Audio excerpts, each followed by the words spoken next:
मित्रांनो, माझे नाव आरती आहे.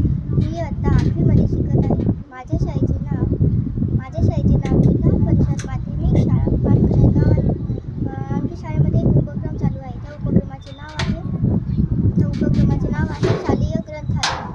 शालेय ग्रंथालयामध्ये खूप सारे पुस्तके आहेत, जसे की गोष्टीचे, शास्त्रज्ञांचे. त्यापैकीच एक पुस्तक ते मी घेतले आहे.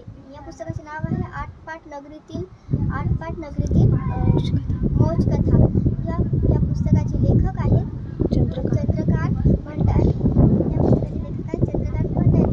या पुस्तकाची किंमत आहे 20 रुपये आणि हे पुस्तक वाचण्यासाठी खूप छान आहे, खूपच सुंदर आहे. हे पुस्तक वाचले की खूपच छान वाटते. या पुस्तकामध्ये एक गोष्ट आहे ती एका शेतकऱ्याविषयी व एका उंदराविषयी सांगितलेली आहे. एक छोटेसे गाव होतं. त्या गावात खूप झाडे व पक्षी प्राणी होते. खूप पक्षी प्राणी होते.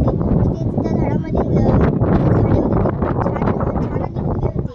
त्याला खूप फळे यायची आणि फुले यायची. त्या झाडावर पक्षी बसायचे. ते गाव इतकं छान होतं की त्या गावात कोणालाही गेल्यावर तिथे बसावं असं वाटत होतं. त्या गावातला एक शेतकरी, त्याचं नाव गगन होतं. हा एक शेतकरी होता. हा खूप भोळ्या स्वभावाचा होता. पण जर त्याला वाटलं की आपल्याला याच्यासोबत काहीतरी करायचं तर तो करतोच. एक दिवस त्याचं शेत खूप मोठं होतं. एक दिवस तो शेतात गेला आणि काम करीत होता. त्याच्या मळ्यामध्ये त्याचा जेवणाचा डब्बा होता.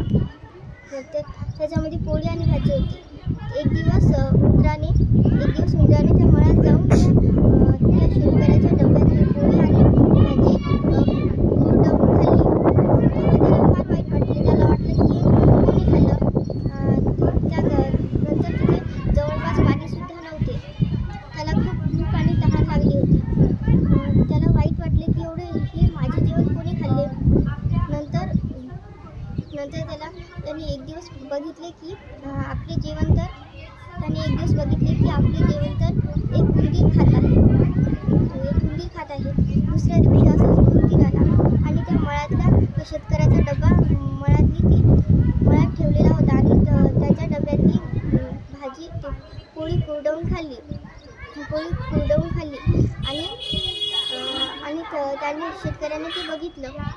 आणि शेतकऱ्याने ते बघितलं. तेव्हा शेतकऱ्याला वाटलं की आता समजलं की आपली पोळी आणि भाजी हे एक छोटासा उंदीर खात होता. तेव्हा त्याला वाटलं की आता मला काहीतरी विचार करायला हवा. तेव्हा त्याच्या डोक्यात एक विचार आला की आता आपण काय करायला हवं. नंतर त्याला समजलं की मी माझ्या डब्यात विष कालवतो जेणेकरून तो उंदीर मरेल. तेव्हा तो त्या मळ्यातल्या डब्यामध्ये विष कालवतो आणि उंदीर येण्याची वाट पाहत बसतो. पण त्या दिवशी तो उंदीर आलाच नव्हता. नंतर दुसऱ्या दिवशी सुद्धा त्याने डब्यात विष कालवले. आणि दुसऱ्या दिवशी त्या उंदराने बघितले होते की हा शेतकरी डब्यात विष कालवत आहे. म्हणून त्या दिवशी सुद्धा उंदीर आला नव्हता. खूप दिवस झाले. नंतर उंदराला लक्षात नव्हतं की शेतकऱ्याने त्याच्यात विष कालवलं. नंतर खूप दिवसानंतर उंदीर त्या शेतकऱ्याच्या शेतात आणि त्या मळ्यामध्ये घुसला आणि त्या शेतकऱ्याचा डब्यातली पोळी कुरडवून खाल्ली आणि त्याच्यात विष कालवलं होतं. पोळी कुरडवून खाल्ल्यामुळे उंदीर हा मरण पावला.